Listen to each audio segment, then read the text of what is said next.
Welcome to Cognitive Behavioral Therapy Nuggets. I'm your host, Dr. Elise Snipes. In this video, we're going to be talking about problem formulation. And for this, I've developed the mnemonic device Peace Corps. The Peace Corps approach to problem formulation will help you explore what's going on, what is triggering your distress at the current moment. So P stands for problem. Write down somewhere, and I'm a big fan of writing things down. You don't have to write it down in long sentences, but jot it down so you can see it. Write down what the problem is. E stands for early experiences. With whatever problem is going on right now, how does this relate to other experiences you've had in the past? How is it similar? And how is it different? And it's important to look at how it's both similar and different, because the similar may be impacting how you're reacting right now, but the difference may help you draw on skills that you have now that you didn't have back then. So, A stands for what are your assumptions, rules, and attitudes about the current situation. A lot of times when we experience distress, our assumptions, rules, and attitudes are not accurate. They can be extreme or overgeneralized, such as all dogs are vicious. Well, is that true? Are there any exceptions to this? And it's important to try to remove some of those extreme words and replace them with more moderate words. Instead of saying all dogs, you might say some dogs or many dogs or police dogs. Categorize it. The other way that a lot of our assumptions, rules, and attitudes may be inaccurate is when we use if-then statements. A lot of times these statements set us up to expect something when we don't necessarily know what's going to happen next. So an if-then statement can be, if I'm not perfect, then I will be rejected. If I'm not perfect, then I'm a complete failure. You notice we have extreme language in here too. Perfect and complete failure. Perfect and rejected ostensibly by everybody. So it's important to address our if-then statements. If I am not perfect, what realistically is going to happen? And we're going to talk about some of the ways to deal with that in a minute. Right now, the peace part of it is just identifying the problem and our core beliefs and reasons we're reacting the way we are.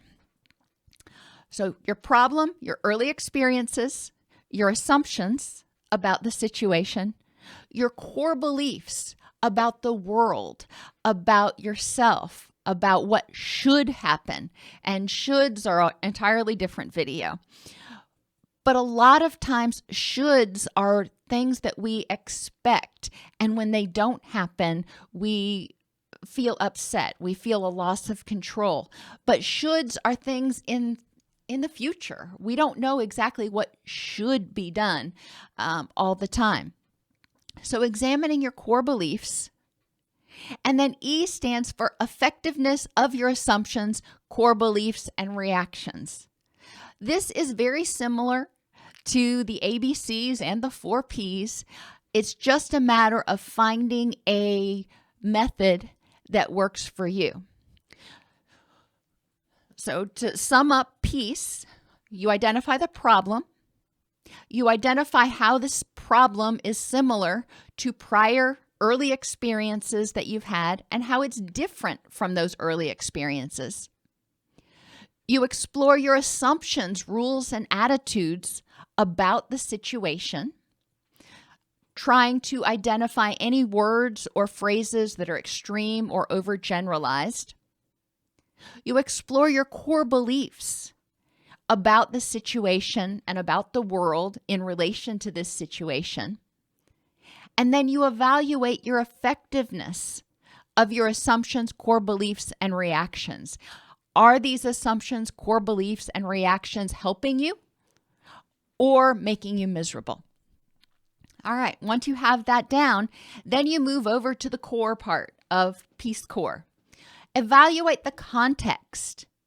In this context right now, in this current situation at this current time, is my reaction effective? Are my assumptions correct? And are my core beliefs helping me? If not, move down to options. What options do I have for adjusting my core beliefs? What options do I have for modifying or softening my rules and attitudes? Moving down to resources. Sometimes life sucks. Let's just face it. So even in the current context, even if you adjust your assumptions, things may not feel all happy and warm and fuzzy. So what resources do you have that can help you deal with that? Your current coping skills, your strengths, your friends, what resources are available? If you use your resources and you use your abilities, what is the probability that bad things are actually going to happen? And S stands for support. Who can you reach out to? Where can you find support to help you get through this particular situation? And yes, I know support is also up there under resources, but I needed an S for core. So you have context.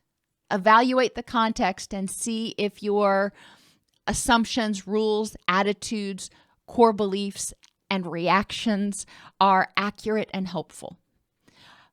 Evaluate your options. How else could you view the situation? How else could you react to the situation that might be more helpful? Identify resources that can help you cope with the situation. Remember that it's important to explore the probability that bad things are actually going to happen.